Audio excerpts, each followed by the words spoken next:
Good afternoon, everyone. It brings me great pleasure to begin this session by warmly welcome everyone. I heartily welcome our chief guest, Professor B.S. Satyar, our guest of honor, Dr. Surinder Rana, our speaker, Dr. Simajit Kaur, our principal investigator, Dr. Varinder Garg, our co-principal investigator, Dr. Harish, Professor Sakshi from UIT, Dr. Shivani from PGGC, and all the coordinators from our Brain Trust Institute. Today, we have a session named Research Design and Methodology, and this session will give you insights how research design and methodology involves various methods, theories, or principles which will help in developing an approach that matches your objectives. So before we start this session, I would like to play one video of CIBIT. Please have a look.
Thank you for watching this video.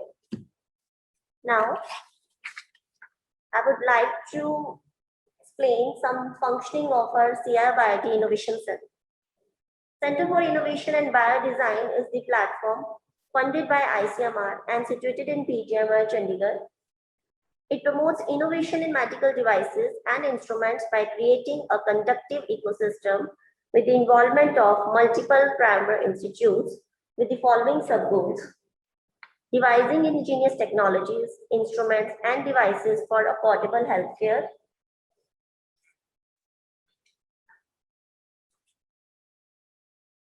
designing, development, and deployment of indigenous medical devices, establishing solutions and approaches for various prevalent medical problems. Now, the objectives of CIYD is innovation in medical devices and other branches of healthcare, automated solutions to various health-related problems. It will also provide manpower training to various researchers and faculty working in the area of medical science. And it is also a consultancy center which provides solutions to various hospitals as well as to the medical areas. Now I'm going to explain about something, our program, Arogya CIYD short-term attachment. This program is organized mainly for young and bright students who want to polish their skills to get involved with cutting-edge health-related technologies. The main objectives of this program is learning about innovation, incubation, prototyping, clinical validation, and commercialization of novel ideas in affordable and scalable healthcare. Primary areas of learning for the benefit of the overall society. Personal interaction program with the experts from all the domains of medtech industry. And it also provides opportunity to work on the development of prototypes with expert teams. Now, I would like to invite Aishwarya to please take over the session. Thank you, Reema. So today we would be requesting our chief guest, Professor Parvinder Singh. And before that, I would be giving a brief introduction about Professor Parvinder Singh. So he has received his PhD from chemistry in ultrasonic velocity studies involving various binary mixtures.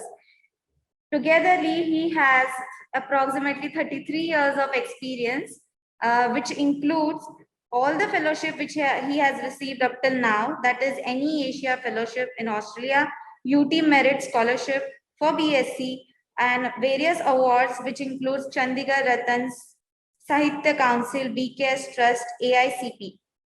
Along with that, he has been organizer as well as convener in various national and international conferences. So we welcome you, sir. Thank you. Can you remove this screen? Can you remove this screen? Yes, sir. Yes, sir. Yes, sir.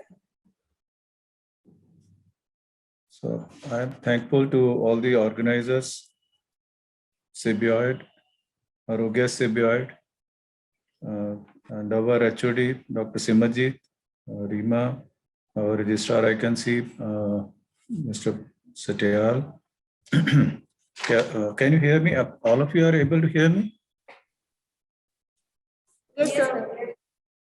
So, yes, sir. I am really impressed with the purpose of today's this webinar, which is to promote the research and to write a research paper. And particularly, it will be the creativity that can be explored from this platform. And very learned colleagues are there, I am sure. I believe that the research scholars and the other students who are participating, they will be really benefited. Because of some issues at my place, I will be interacting only for 10 or 15 minutes. So I would like to convey my thanks to all of you who are here, and they will be publishing their paper in this E-Arogya, Avishkar, or what you name you have given, CBOID, which is already known for the innovations in the design of the medical equipments. And so it is the need of hour that how artificial intelligence and challenges about the mobile technology that is revolutionary in AR and VR technology, and how the clinical lab equipments, they can be modified or they can be innovatively designed. So I am very happy that Dr. Surinder Singh Rana, a well-known from the gastroenterology department of PGI, he has spared his valuable time.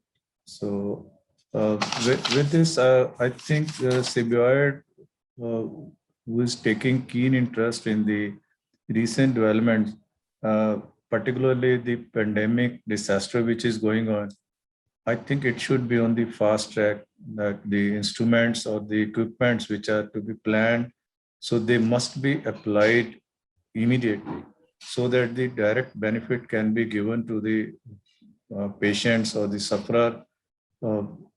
Should be economically viable also. Recently, when this second wave of corona that struck our country, that's very miserable, and we were running short of the oxygen. I saw on TV, there is one doctor, I would like to name him Dr. Anil Bagi at Firozpur. So they hired a technology and they started filling the oxygen cylinders with the help of suckers and liquefied the natural oxygen. So I was told that he was collecting 80 to 100 oxygen cylinder in a day. So despite being a medico, so I think this is the application of mind and application of technology, which must be taken into account. So that the people who are not going in Firozpur, we did not hear any news about the shortage.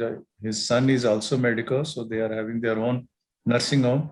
But I could see that the technology, medical sciences, and the innovations, they when they join hand, they can do a remarkable. So when you talk about the research proposals, research methods, or research designs, so it is really it's a very specific procedure which our researcher must understand. From this platform, I would like to address to them that the new techniques, when they are applied, so that you identify what is the process and how will you analyze the problem. So that is going to be very important. So critical evaluation and the overall validity and the reliability of your research. So that is the important. So I think the pillars of qualitative research will be the observations, then the experimental and the simulation, and finally what are the deriving results. So for this, you may apply the sampling, we may go for the different planning, you may go for the experimental part, or any kind of scheme which you plan. So ultimately you will land into either you have the quantitative when you have the social sciences, or basic languages, then you have to go for the quantitative. Whereas when you come to the experimental for the medical, then you need to depend on the qualitative. Because what is difference when you plan in qualitative, it is the valid and verifiable data is available with you. You have cyclical nature of the project. So it will be always be a critical, it is a generalized, and in this case, the path to which it travels, that we call that I have adopted this methodology. So systematic approach is always required in the research project. So enunciation of the problems, there's wide varieties of the problems in our society. So it is not that you derive some problem from your predecessor and you start doing the research from where he or she left, but it is the formulating your own project. So you have to design. So depending upon that what is the priority of this society and how I can do the practicing, particularly in the medical field, as Symbioid is doing. They are going for the innovations of the instruments for the medical equipment. So I think that is the priority which is required. subjectivity and interpretation, understanding this all, they are flexible in case when you are doing a qualitative research. But when you go for the quantitative, I think correlation testing, so it's a rigid form. So you cannot do any modification in the hypothesis. You cannot do, you cannot distort the data, primary data, or whatever it is. So this is the depth understanding of the research project. So I think when you talk about the CBOID, when they have undertaken this challenge, and Government of India is really kind to the projects which ICMR they are bestowing upon to the CBOID, keeping the potential of the CBOID members and the organizers. So they are really doing a wonderful job for the society. And many universities like Riyadh Bara University, who has also joined hands with the CBOID, with the PGIMR. I know Dr. Virender Garg, Harish is there. They are very par excellence professor, researchers, and they always think out of the box. So from my side, from my own side, and on behalf of Riyadh Bara University, I extend a very warm welcome to all of you, to Dr. Surinder and Rimas, our Simarjit, who always take lead in organizing such event. And also please keep the proper record of these webinars, seminars, workshops, whatever it is, so that the other students who are not being invited or who are not able to participate, they become part of this connectivity. So these type of the rare lectures, rare webinars, they must be connected from time to time, so that we understand and we focus, and the resulting research project should be very appreciable. So thank you very much. So wishing you all the best. Please carry on your show. So don't waste much time on introducing me or somebody else, except Dr. Surinder. He is really a person of great admiration. So thank you very much. God bless you. Thank you, sir. Yes, indeed, we are recording all the sessions for our new innovators. And thank you for providing your insights and appreciating the initiative of CBOID and the STA program. Our next chief guest for today's program is Dr. V.S. Satyal, who is currently serving as an associate professor in Government College and is a registrar at Riyadh Bahara University at Mohali. He has over 38 years of experience in teaching, and along with that, he has authored 27 textbooks of physics for undergraduates, has been a president at Rotary Club at Roopnagar, and have also held a motivational talk for 115 in-service teachers at DIET Ropar as a part of a TEACH program. So I would request Professor B.S. Satyal and Professor Parvinder Singh to please accept this modest gift as a token of our sincere appreciation. Thank you, ma'am.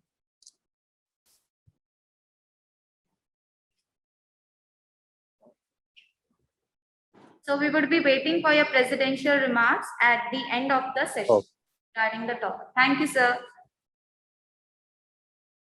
Due to some emergency in the PGI at the gastroenterology department, Professor Surinder Rana is not able to join the session. Since as he comes, we will notify everyone whether he is available or not at that time. So the main speaker for today is Dr. Simarjit Kaur, and I'm very happy to introduce her. Dr. Simarjit Kaur has received her PhD in botany and mycology from Punjab University and she has more than 16 years of teaching and research experience and is currently holding a position of head at the Department of Life Science at Riyadh Bahara University, Mohali. Her trusted area of research is mycology and environmental science. She has many national and international publications. The one recognizable award which should be mentioned here is she is the recipient of Women Researcher Award 2021 from International Research Award on Science, Health and Engineering. She is also an invitee speaker for academic and social issue talks in schools and colleges on balanced diet and personal hygiene.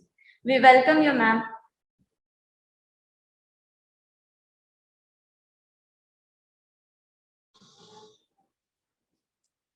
Thank you, ma'am. Thank you so much for introducing me so well. And it is a pleasure. And first of all, good morning, everyone. The students, they have joined from Ratan Bhara University also. So it's a very good morning to everyone. And first of all, I would like to thankful to our, respected Dr. Vrinder Garg for giving me this platform to interact with all of you on a very, very insightful topic of research design and methodology. And I'm also very grateful to what the VC sir, Professor Dr. Parvinder Singh, Ratan Bhara University, for his benign presence despite being having unavoidable circumstances at home. And very thankful to Registrar Sir, Professor B.S. Satyal, who recently fought war with COVID-19, and today he's among us. So welcome, sir. And now let me take to you the background of the research design. Am I audible? Can anybody confirm? Yes, ma'am, you're audible. Okay. I think I'm facing this network issue. Just let me take a second.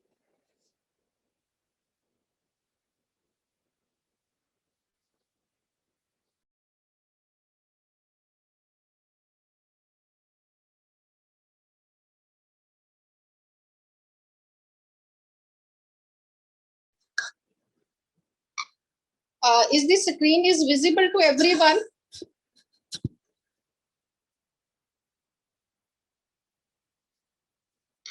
Can you see this screen, Rima? Ma'am, it's visible. Okay. So let me take you to the the background of the research design. So first, we need to know why research design is required. Research design, it carries an important influence on the reliability of the results that we attain. And it therefore provides a solid base for the whole research, and that depends upon the kind of research you do. And it is very much needed due to the fact that it allows for the smooth working for many of your research operations. It is just like, for building a car, we must have a suitable blueprint made by an expert engineer. And for making a house, we must have a blueprint from an architect. That is what we call a map.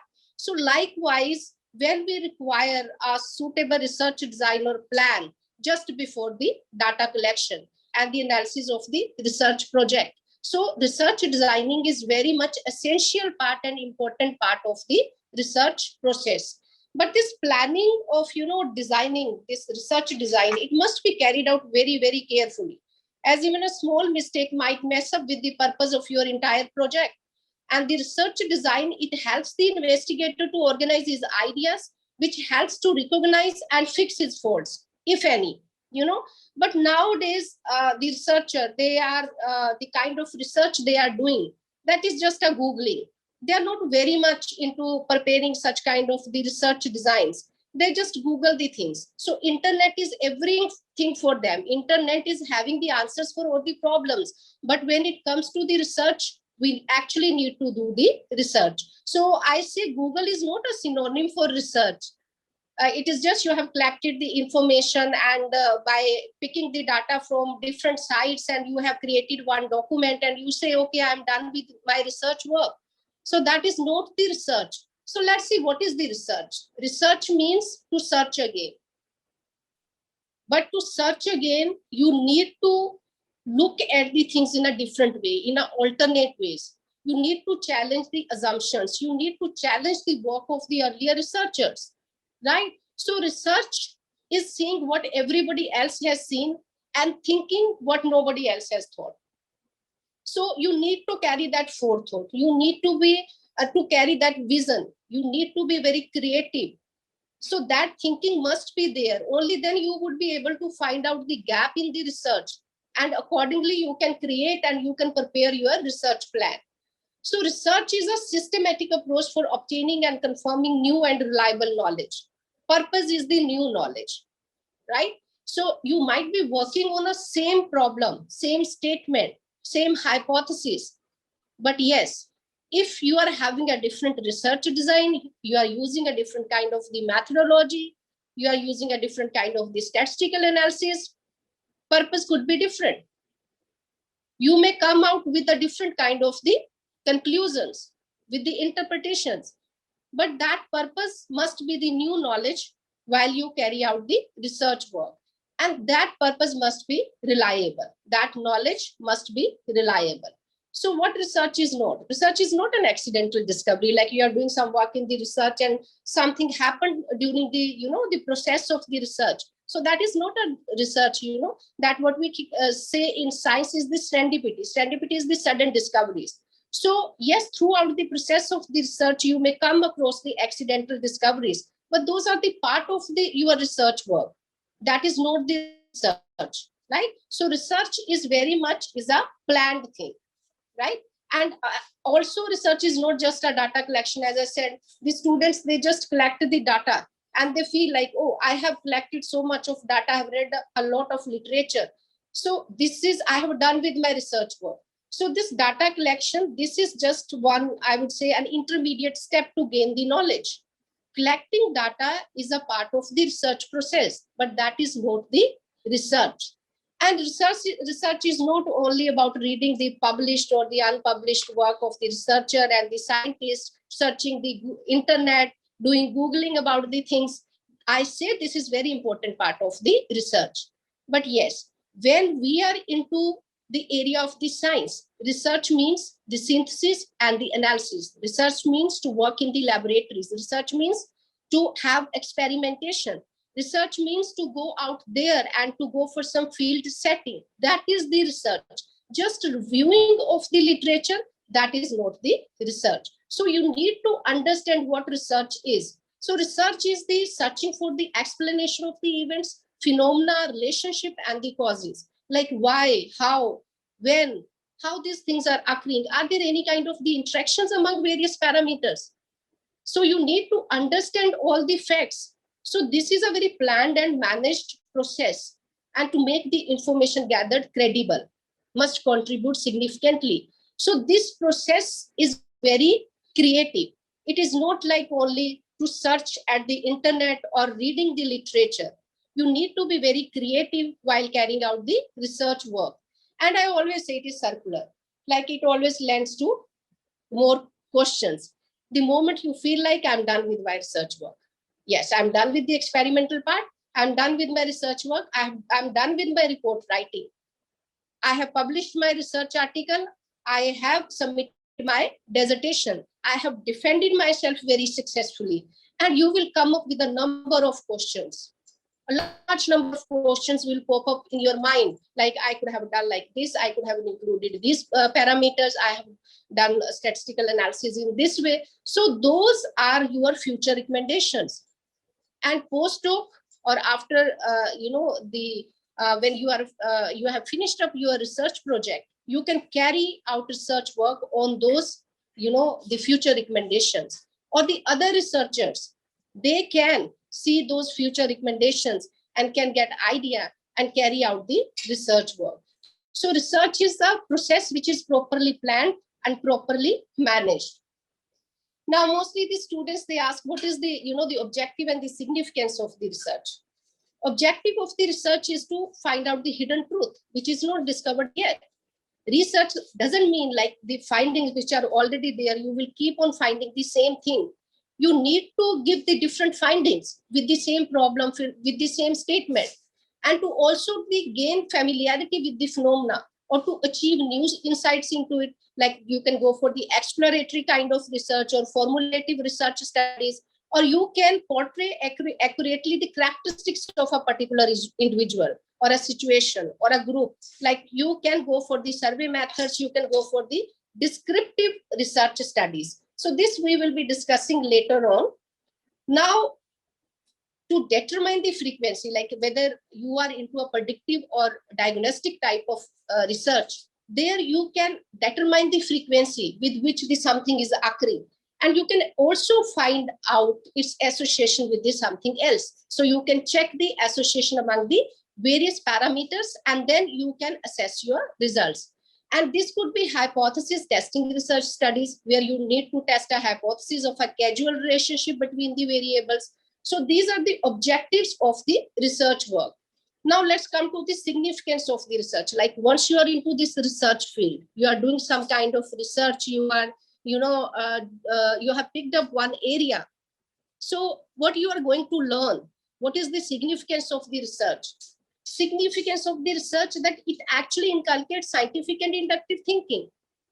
And you become more logical once you are into a research work. We always say he or she is an intellectual, he is more logical. So that is always there when you are totally absorbed into the research work, right? And obviously it aids to the economic policy because it provides the basis for nearly all the government policies in our economic system. And when we talk about the medical and the healthcare sciences, it provides solutions to many problems. And we know now at the time of the COVID-19, the research is going on, and that kind of research is applied research. And we are looking for a solution, immediate solution for a problem. And it also helps in solving the various operational and the planning problems of the business and the industry. Now, how we can motivate you? What is the motivation in the research? The young researchers are there, the budding researchers, they are listening to me right now. They are very much, intolerable to the research. They don't have that much of the patience. This is what we see nowadays. Like they immediately they look for the results. Oh, I'm not getting the desirable results. They just leave the research as such, or in between, after doing a research of 6 months, 1 year, due to some reasons, they leave the research. So what is the motivation in the research? The researchers, the students, or at the PG level, they are having that desire to get a research degree along with its consequential benefits. Definitely, benefits are associated with the research. If you're having a doctorate degree, you can get the academic promotion. You can work in the very good, reputed, research institutes. And some people, they are into the research because they are having that desire to face the challenge in solving the unsolved problems. And some people, they just do it for the intellectual pleasure. And they are more into exploratory type of research. They're having curiosity about the new things. They are just doing it for the intellectual pleasure. They are not doing it for any commercial benefit. So that's why they are into the research. And some people, they are having the desire to be at the service of the society. Like they are having this social thinking and the social awakening is there. And obviously desire to get the respectability. Now let's come to the important part, that is the research design. So this is our topic of the day, the research design and the methodology, and how we can have that proper research design and what this research design actually means. So this is a framework of the research methods and the techniques chosen by a researcher. Like you have chosen one area and you are having that one problem that you need to solve that problem, right? And you need a roadmap for that problem. So basically, research design is that roadmap. So you are having a proper planning, proper scheduling, the kind of the methods, the techniques you are going to use during this process of the research. So this is a framework of the research methods and the techniques chosen by a researcher in the area of her or his interest. Now, what is the importance of the research design? Many students, they ask me, ma'am, why there is a need to for this research design? Like I have chosen this, one subject. So let's do it, start with the research process. There is a desperate need for the proper planning when you are going for this, research work.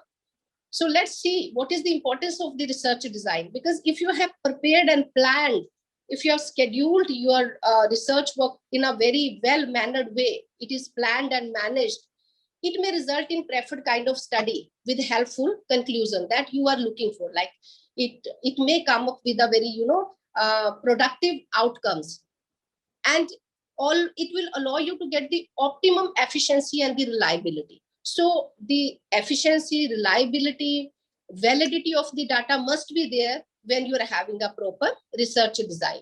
And it actually reduces the confusion, practical haphazards related to any research problem, because you have properly designed it, and the great help for the collection of the research material and the testing of the hypothesis, because you have already decided what kind of methods you are going to choose, like whether it's an experimental work, it is a lab setting or a field setting, or you are going for a descriptive kind of study, like you are going for a survey method, and what kind of survey you are going to do, like you are interacting with the people, having personal interviews, or you are using a Google form. you know. So this happens only when you are having a proper planning, proper research design. And definitely once you're having a proper research design, and you will get an idea like concerning the types of the resources required for this process of the research, like the kind of the finance involved, efforts, time, manpower, you would be able to find each and everything, right? And then your research work will move very smoothly. And it provides opportunity to anticipate flaws and inadequacy. If you already have made the plan, then definitely you will come across like during this process, I can face such kind of, flaws, and I could face such kind of the problems or issues could be there. So accordingly, you can redesign your plans, or you can start with some different kind of the problems. If you feel like this is not possible, like I can't come across, or I can't, overcome these kind of the deficiencies, or these type of the issues, so accordingly you can redesign your problem or a statement. So now let's come to the process of the research design. This research process, this is, I always say, if you are interested in carrying out a research work, then this process of research is very, very easy for you. If you are doing this research work just to get a degree, then you will find it very hard. Then you will feel like these 3 years of the research, this is like a totally burden on me. But once you will start enjoying the research, you will grow that curiosity, and you will get yourself absorbed into the research work, and then you will see, you will enjoy this journey. This is a roller coaster journey. Trust me, because you will come across a number of the uncertainty, and for those uncertainty you need to grow the tolerance. That is what are, the budding researchers, the young researchers, they are lacking nowadays. So what are the various steps and the process of this research? You want to carry out the research, students, they come to me, they say, ma'am, okay, I want to do the research, but I don't know from where to start. I always tell them, I can only guide you, I can only advise you, but it is you who has to evaluate yourself. What are your interests? So only you can tell me, like in which area you want to work. If you are having an interest in that specific area, then only you would be able to find out some productive outcome out of this research operation. Otherwise, that is of no use. So you tell me your area of interest, like you want to work in the area of technology, you want to work, like you want to check the role of the IoT, healthcare, or you want to check the impact of the pharmaceutical effluents on the soil, or you want to work on the medicinal plants or taxonomy. Likewise, in any field, you are interested in the clinical microbiology. So first you need to choose the area, right? So that is the only you who can decide. We can guide you. It is not, if I say, okay, see, this is a very, exciting field, you start working in this area, but you need to understand like the basic or the fundamentals or the conceptual clarity must be there. So process is always initiated with a question. So once you have decided, okay, I want to work in this area, then you need to select a topic, right? From the broader area, if you have decided, okay, I want to check the impact of the pollution on the environment. This is a very broader area. Now you need down, you come to the one question, you plan one question, and you have planned one question. Okay, I want to check the impact of the pharmaceutical effluents on this river water quality. So you are already having a one question with yourself, right? So this is your problem. So your process, the research always initiated with a question or with a problem. Then you need to set the goals and the objectives. Now you have chosen that one specific question. Now you set up your goals and objectives. And your goals and objectives, these should be formulated to deal with the question or a problem. They must justify your problems, right? Then afterwards, now once you're having your goals and objective, you need to go for the research design. So this is where the research design comes, right? So research design is developed to achieve the objectives. So here you need to select those kind of methodology and the methods which can do justice with the goals and the objectives of your research process.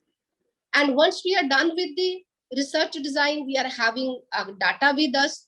Results are generated by conducting the research. Again, that depends which types of methods we are going to use. And after that, we are having interpretation and the analysis. So this is how this whole process of the research takes place. It starts with a question, then you need to set up the goals and the objectives. Then accordingly, go for the research design, formulate, the methods and the procedure to fulfill the objective, to achieve the objectives of your problem. Then after the collection of the data, you're having the results with yourself, and then we are having the interpretation and the analysis. So this picture you can see, this is a whole research process. I will be discussing these various steps one by one later on. But first, you need to take a very close look on this research process. I guess this is visible to everyone. So here you can see, first you are having a research problem with yourself. This is especially for the, the young researchers, for the budding researchers, for our PG students, for our, the research scholars who are listening to me right now. First, you need to define a research problem.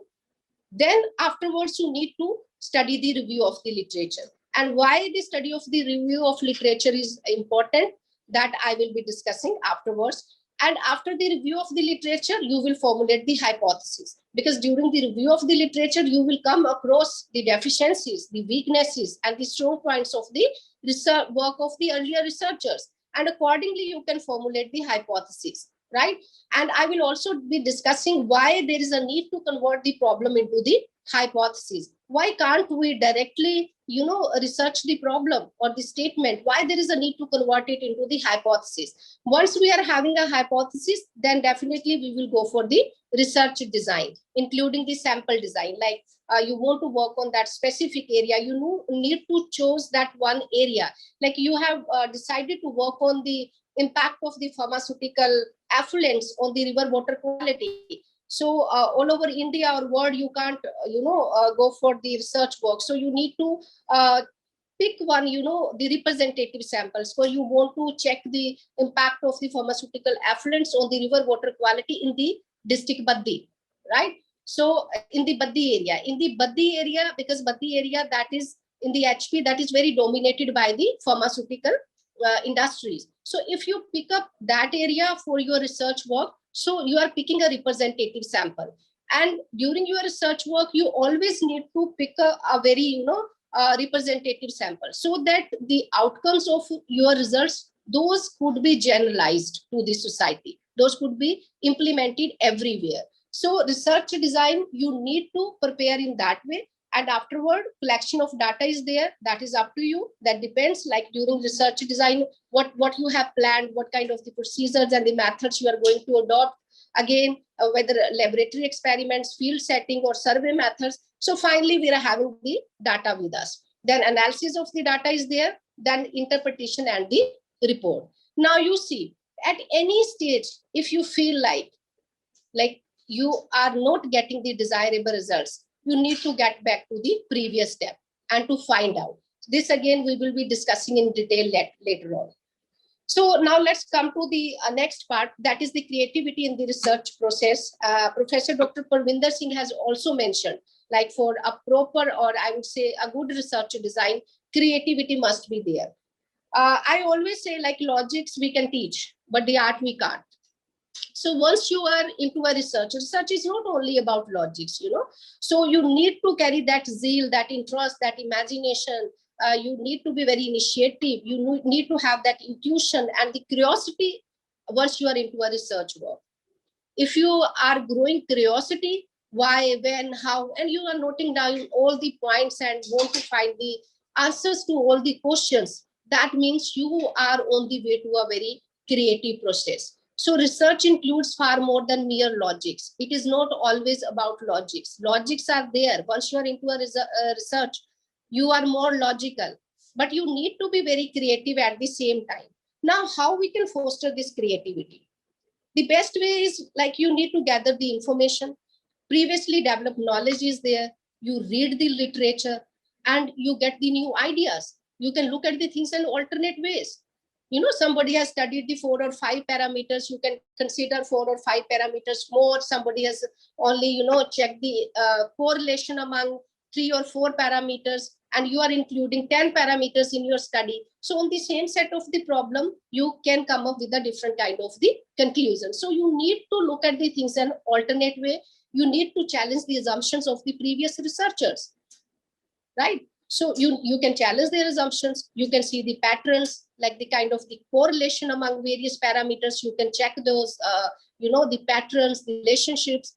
And most importantly, I have already said, you need to cultivate that tolerance for the uncertainty. Don't ever leave your research in between. Cultivate, grow tolerance, because it's not like once you have perform the experiments in the laboratory, and due to the the equipment error could be there, systematic error could be there, some kind of human error could be there. So practice makes a man perfect. You will repeat this experiment 2-3 times, and then you can get the desirable results. So cultivate that tolerance for the uncertainty. That is the actually research. And you allow your curiosity to grow. Whatever comes into your mind, just note it down. The moment you will be doing something else, and those questions just vanish, trust me, from your mind. So note it down. Whatever comes into your mind, note it down, because I don't know what I think until I write it. I do the same.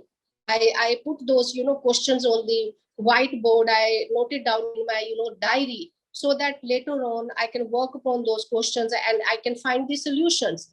So this is entirely up to you, like what kind of research you want to do, like just for the sake of degree, for the academic promotion, or for some kind of recognition. That is entirely up to you.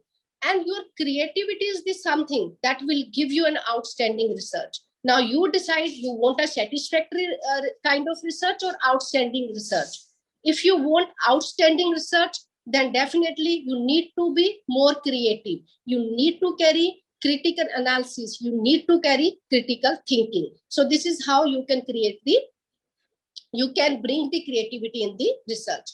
Now let's discuss stepwise. The first step I have already explained. You need to define a research problem, and I have already mentioned how you can define the research problem. So after a chosen area of your interest, I'm saying, like, not I have suggested, that's why you are working in that area. You need to choose, like we say, you need to pursue your degree in the area of your own choice. So it depends upon your own likes and dislikes, and you are the better one who can evaluate yourself, right?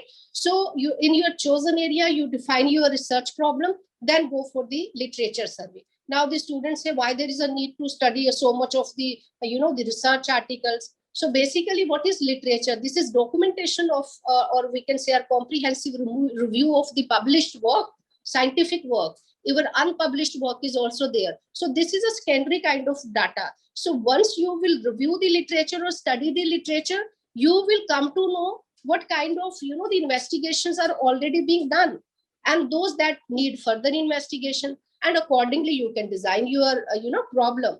So once you are into this critical analysis of the existing research, and this only the critical analysis you can only do once you are reviewing the literature, when you are reading the research articles, review articles, and during that time period, you will say, oh, okay, in my area, in my chosen area, these are the strong points, these are the weak points. You pick up the weak points, you pick up the strong points. You will come across the kind of methodology they have adopted for their research work. So you can, that is just like a spoon feeding. So that kind of, rather than searching here and there, and asking people, you can follow up with the same kind of the methodology, right? So you can, and if you feel like, okay, they adopted this methodology and the results are not that much good, so you can go for the alternate kind of the methodology. So you will come to know only once you will study the literature. So the strong points and the weak points of the existing research, you can, once you will be aware of the strength and the weaknesses, you can find that gap. And that gap in the literature is the justification of your research. When you are standing there in front of the expertise and facing a panel for your presentation, for your viva, for your public defense during your PhD degree, they will simply ask you how your research work is different from the others. The number of researchers, they have done a work in this specific area. So what about your findings? How does your work differ from the others? So then you can justify your work over there because you have reviewed the literature, you have found out the deficiencies of the earlier researchers, then you can justify your work. See, those were the deficiencies. And during my research work, by using this kind of methodology, by this kind of statistical analysis, by following up with this kind of the methods or the procedures or the techniques, I have overcome all those challenges and issues, and I am having entirely different kind of the results, and those results are having a potential implication. So that's why review of literature, that is very much important. And mainly students, they study in the beginning, like once they have studied 30 or 40 research articles, then they start doing their research work, and then they are not keeping themselves updated with the research work. So here you need to keep yourself very much updated with the research work, because every day a large number of research publications are there, articles are there on the internet, and the people are working all around the world. So you need to keep yourself updated during the period of your research also, and especially while writing the report. At that time period, you need to compare your findings with the findings of the earlier researchers, like whether your findings are in accordance with the work of those researchers or they are in contrary. Only then you can do when you will review the literature. So review of literature, that is before the conception of the problem is required, then at the time period of your experimentation, because if you are into a research project or you are doing your PhD degree, that is of like minimum 3 years are there. So you need to keep yourself updated with the current, research investigations. And for that, you need to study the literature or the research articles, and at the time of the report writing. So this is very much essential. And you can see in this picture, from this picture, you can depict a lot. Literature is not something you do now and forget about. Your field is constantly evolving and changing. Every day, new advancements are there in the technology, in the research. So once you are into a research, you need to develop that habit of reading. Only then you can end up with the outstanding research work. Now, the next step is the formulation of the hypothesis. As I said in the beginning, the students ask, ma'am, we are having this problem. Why there is a need to form this hypothesis? What is this hypothesis? Hypothesis is nothing, just an assumption. It is a temporary explanation. It is an educated guess. This is what I say. This is an educated guess. Like what will happen under certain conditions. So in the beginning, if I'm having a problem, I have converted my problem into a hypothesis, and I have certain expectations, like these kind of results I will be expecting. And at the end, my observations, I will compare my observations, my results with my expectations. So only then I can test the hypothesis. So hypothesis is an assumption that actually checks the relationship between the variables. And we know that the dependent and the independent variables are there. I'm not going to get into that much of detail, because this topic is not to be concluded within 40 or 50 minutes. It is, to be discussed we can keep on discussing for days and days. We can have a, proper workshop on this also. So why not a problem? Because problem is a very broad question, like which cannot be directly tested. So a problem can be scientifically investigated only after converting it into a form of hypothesis. So that's why there is a need to convert your problem into the hypothesis. I've cited one example over here for your better understanding, like how to write a problem statement, rather than I will keep on, reciting. So you look at this, this screen, and you find writing how to write a problem statement. Like you have decided, like you want to work on this topic, like the use of the graphic calculators in teaching algebra. Then you need to convert this topic into a question, like teaching algebra at which standard, like at 10th, at +2, graduation, post-graduation level. So we have decided one area, like the use of the graphic calculators in teaching grade 10th algebra. So we have selected 10th. So now we are having a question. So we have narrowed down our research. So we are focused. We are going to check the impact of the graphic calculators used in teaching grade 10th algebra. Now, how I will convert this question, this problem, into the hypothesis? So now you see, In this, I will go for the comparative analysis. Like there is a two, the set of the population. There are two sample sets are there. So one set of the 10th grade students are using graphic calculators in teaching algebra. And there is another set without graphic calculators in teaching algebra. Now I will check the performance of both and then I will do the comparison. So what I will check, the achievement of the grade 10th students taught algebra with graphic calculators, whether it will equal or exceed that of the grade 10th students taught without graphic calculators. Without graphic calculators, unka achievement kya hai? That I will compare with the grade 10th students who are using graphic calculators in teaching algebra. So this is the hypothesis. And if I say the achievements in both the cases are same, then I will say, okay, this is a null hypothesis. I don't know whether you are aware of this null hypothesis or alternate hypothesis. In statistical analysis, we use this term when there is no difference in the, in the expected and the observed value, like what I was expecting and what is the observed value. When there is no difference, then we say this is a null hypothesis. Otherwise, we go for the alternate hypothesis. So this is how we can write a problem, a statement, how we can design. So in whichever area you are choosing, like you want to work in some specific area, this is how from topic you need to come to the question, and from the question you need to formulate the hypothesis. So formulation of a hypothesis, that is very important part of your research process. Now next is the research design or the research methodology. Now, we have already discussed what is the research design, what is the research methodology, but mostly where the students, they get confused over here. The methodology section that should confirm that the selected method, these are the best methods. Only then you will get the reliable and the valid results. And those results would be able to justify the aims and the objectives of the research. So this part is very, very, very much important, I always say. Because if I chosen a wrong methodology, you will come up with a lot of error in your analysis part, and you have to restart your research again. So you need to be very much focused in this part of the research design and while choosing a research methodology. But mostly nowadays, the students and the researchers, they incorrectly, interchangeably, they are using this, the two terms, the methodology and the methods. Like they don't know where to use this, the methodology and what is the methods. They feel like it is one and same thing. This is not same thing.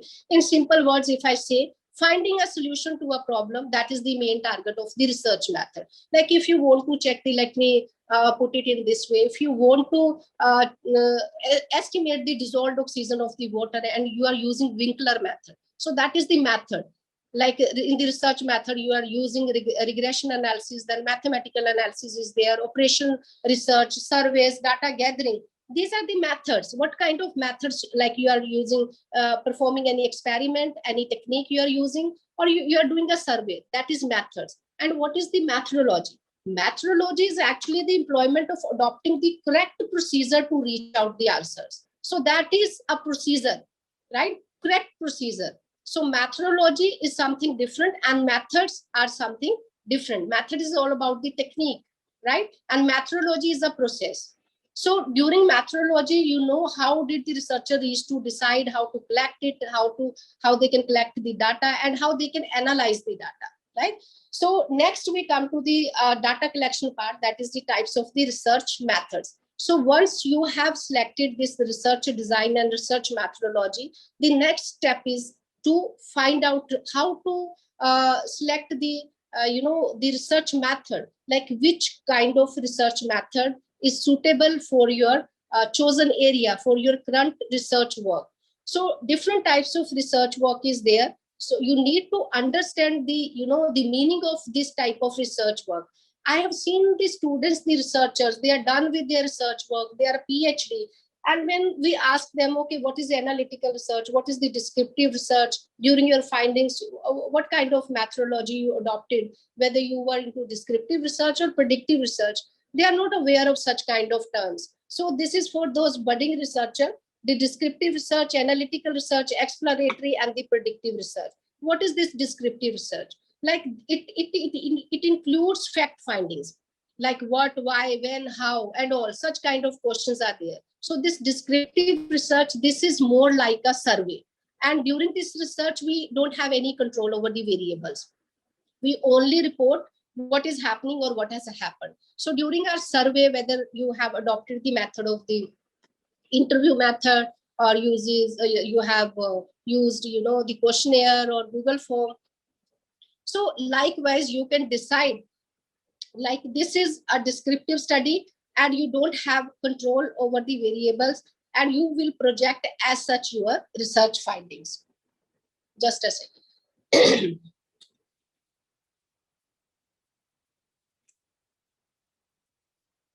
So you can see I have mentioned over here the method used by the researcher. It involves mostly the survey method. So survey method, that is mostly the descriptive type of the research. I've cited one example for the better understanding.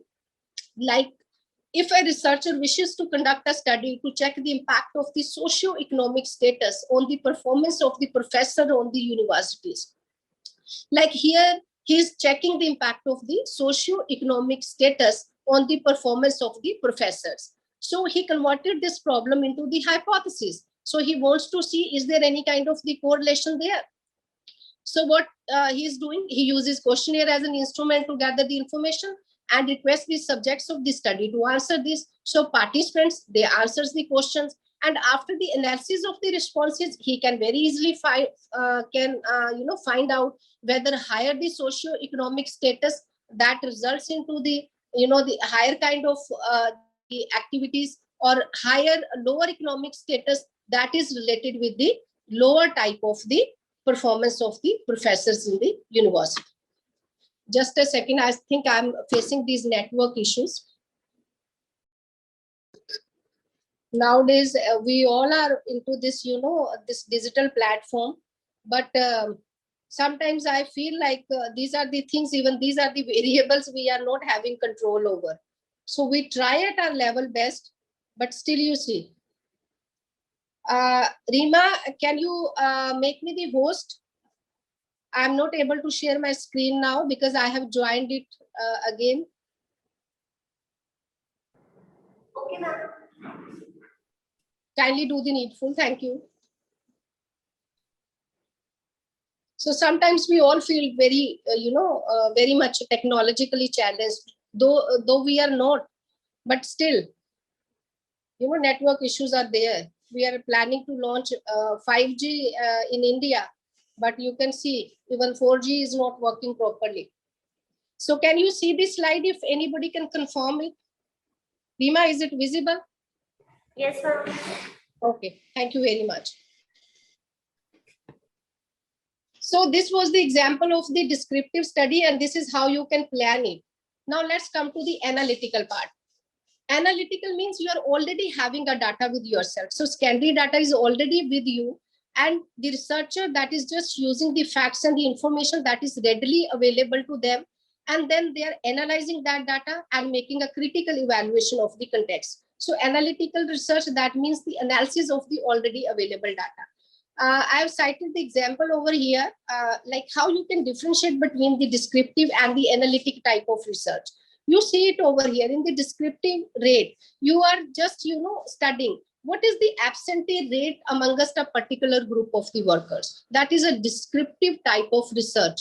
But when it comes to the analytical research, then we, after the analysis of the various factors, why absentee rate is there, what are the various reasons, and then we will go for the analysis of the data, and then we will find the solution. And we will see in the analytical research, how can the absentee rate among the employees be reduced? So this is the analytical part, where we are finding the solution for the problem after analysis. And in the descriptive research, we are coming up with the various reasons why absentee rate is there amongst a particular group of the workers. What are the various reasons? So this is how we can differentiate the descriptive and the analytical research. Now let's come to the exploratory research. Exploratory type of research, this is, leads to the generation of the new ideas, assumptions, or you can formulate the tentative theories or the hypothesis.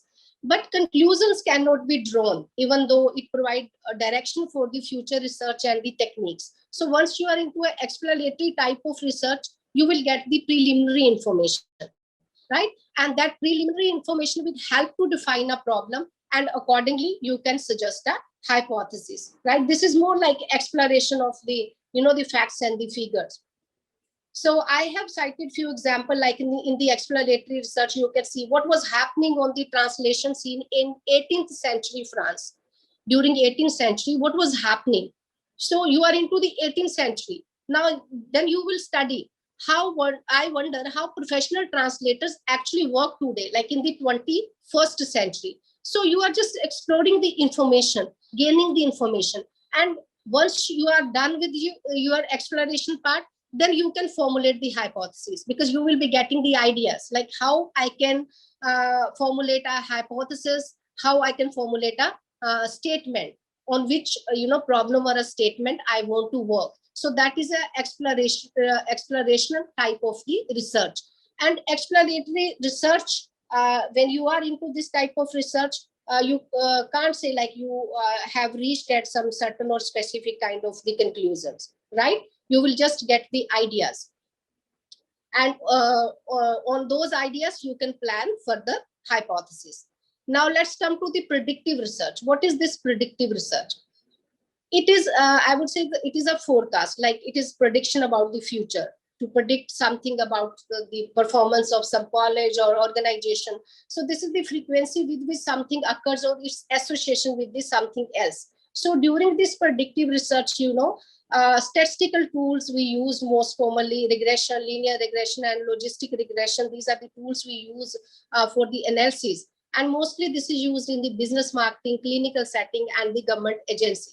I've cited one example for the better understanding. Suppose as a researcher, you want to predict the future of some college and the university, right?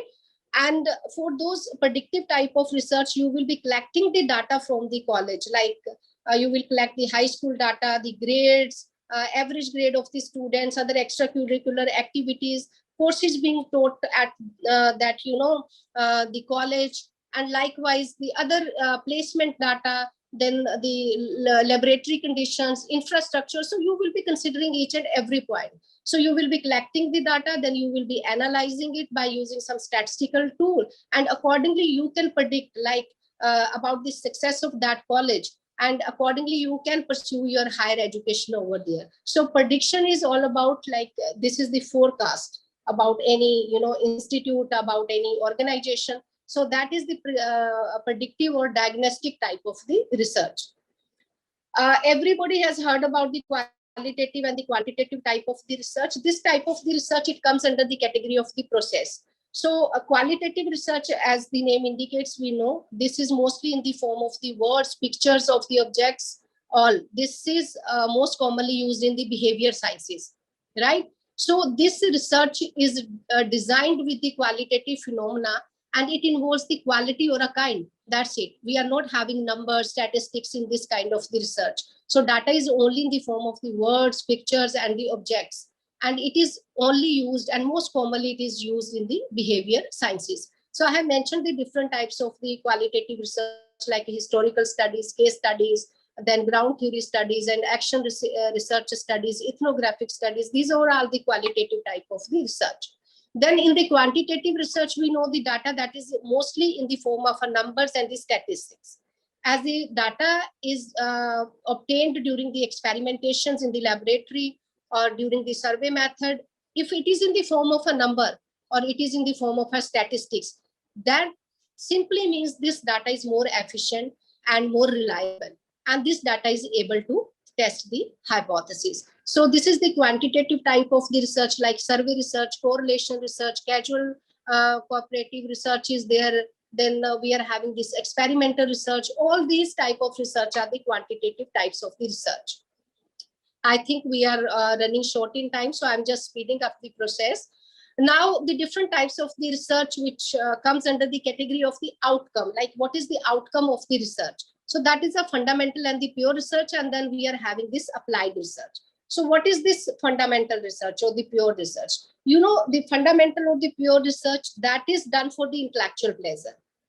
right? It has no any commercial value attached to it. So mostly people, they do this kind of fundamental and the pure research that is only for the intellectual pleasure. They know like there is no commercial benefit associated with their discoveries that actually result from the basic research.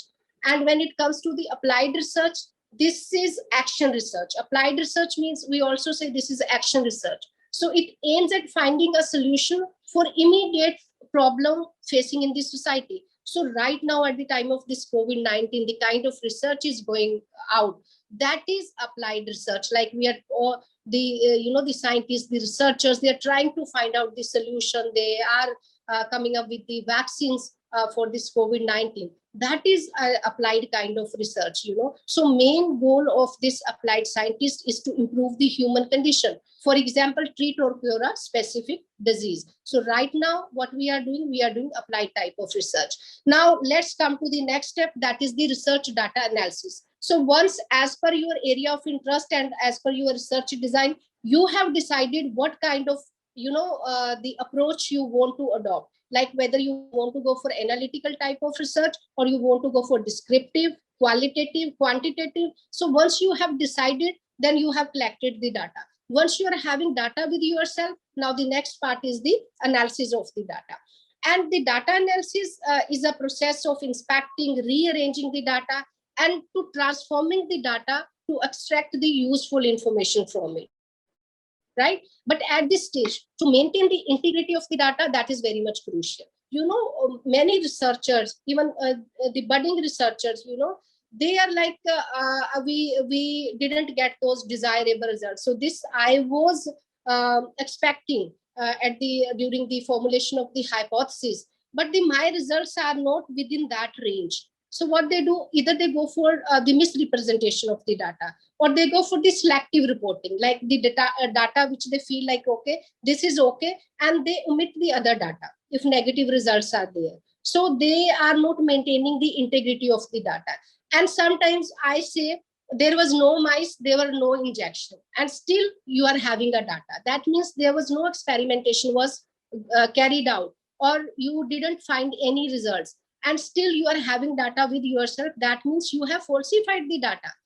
And if your data is not falling within the expected range, you are fabricating the data, you are creating the data. So there, at the time of this data analysis, you need to maintain the integrity of the data. See, your manipulations of the data, these kind of things, this could lead to a lot of problem. These kind of things could be life-threatening to the society, especially if you're working in the field of the medical and the healthcare sciences. Your results could be, misleading. And in the area of the economics, it can, it could collapse the entire economic system. So you need to follow all the ethical guidelines, and you need to maintain that research integrity when you are analyzing your data, right? Because this is also a very important part. Now we are having each and everything. It is time to analyze the data.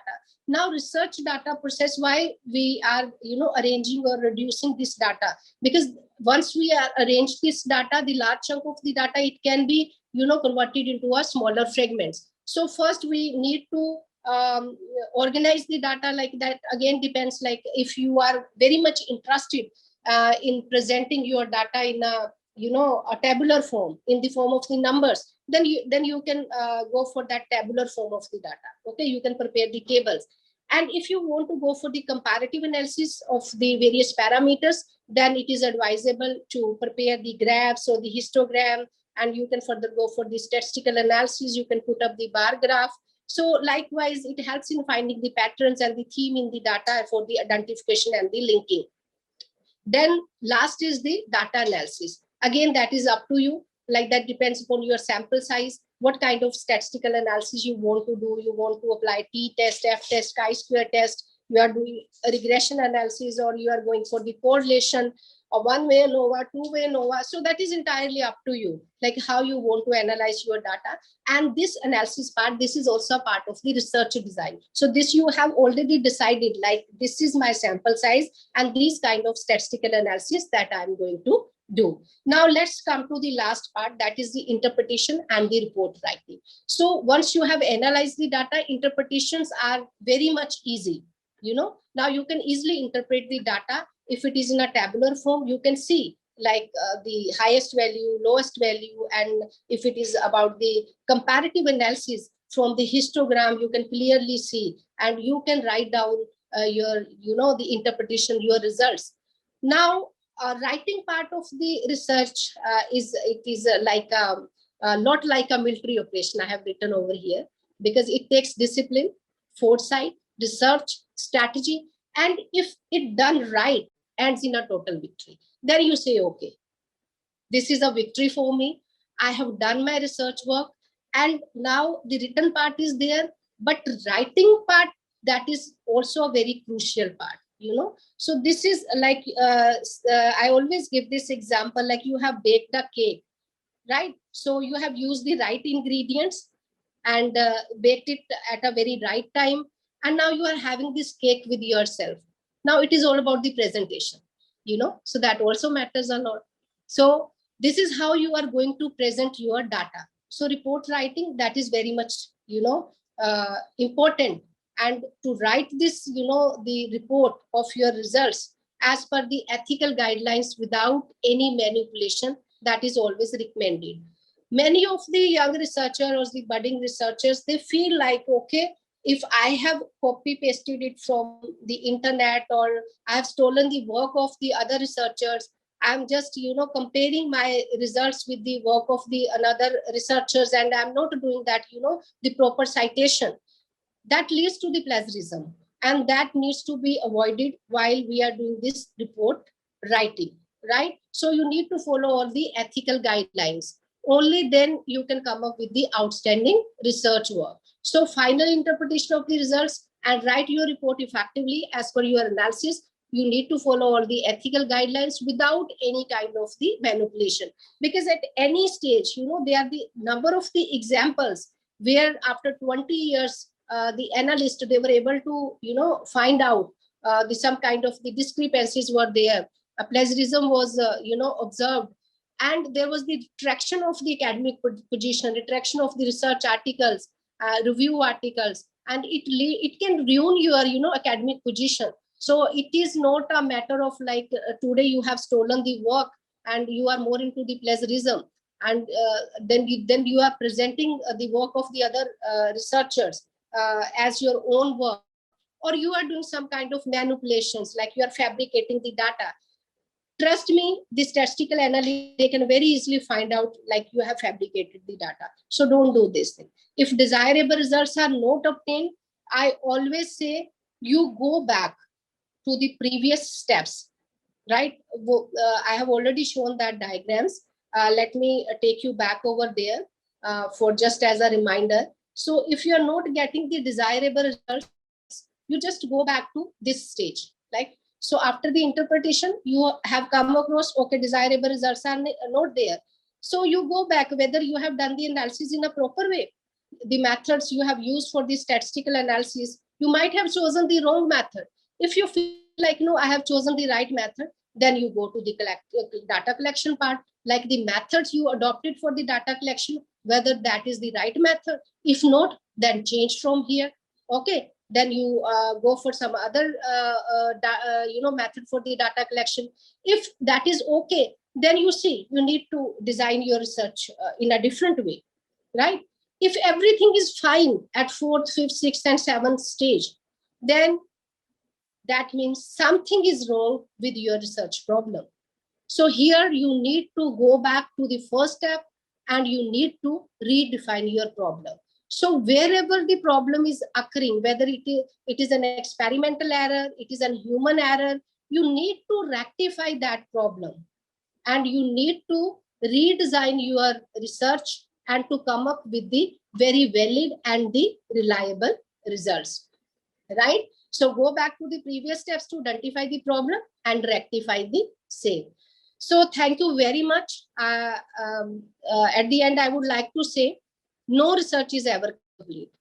Once you are done with your report writing and you are very much relaxed and you are feeling on the top of the world and you are saying, okay, I'm done with my research work, and now I'm relaxed. A large number of questions will pop up in your mind. You will end up with more questions. So that's why we say no research is ever complete. So thank you very much. I know I have already taken much time. So thank you for being the patient listener. And I'm grateful to everybody who has joined me today. And I hope I was able to communicate what I was trying to communicate, how you can design your, the research design in a proper way, in a planned way, so that you could come up with such kind of results which could have the practical implications and could contribute significantly in this society. So once again, thank you very much. Yeah, thank you, ma'am. Thank you so much. Thank you for your valuable advice and valuable lecture on how to do research. And I think so that this will give more and more insights to many people who are interested in doing research and give a knowledgeable thing. Thank you so much, ma'am. And now inviting Professor B.S. Satyal ji to give his remarks on this thing. Welcoming Professor B.S. Satyal. Thank you. Thank you. Am I audible, please? Yes, sir. Yes. You are. Yes. First of all, I must congratulate the Center for Innovation and Biodesign, PGIMER, Chandigarh, for organizing Arogya short-term attachment program, which will help our young and bright students to maintain their skills, to polish their skills in order to have better research-oriented streams. So I'm really thankful to Dr. Simar Jeet Kaur, HOD Life Sciences, Rajbara University, for presenting a very innovative talk. Really, she has shown a path through which researchers need to conduct their research. So this was a talk, really, and as Dr. Pravinder had earlier pointed out that it should be recorded, and I'm sure this talk is being recorded, and the students who have not heard it should be, when they will listen to this talk, they will be benefited, and the objective of which this talk was organized, I personally feel will be achieved only then. Now, this was a talk in which Dr. Simarjeet has very clearly formulated the problems which we can have before the start of the research. And her presentation was so nice that she started with ab initio. The student should know that this innovative talk was presented in such a nice manner that she started with ab initio by just redefining the word research by saying re means again and search means to find out something. Now, this is a point which needs to be explored. This is a point which can inculcate passion to our new researchers. And I'm really thankful to all the officials of CIBRD. Personally, I know Dr. Varinder Garg, who had visited our Rajbara University to sign a MOU. And we were very impressed to learn from Dr. Varinder Garg that apart from a good researcher, he's a good human being also.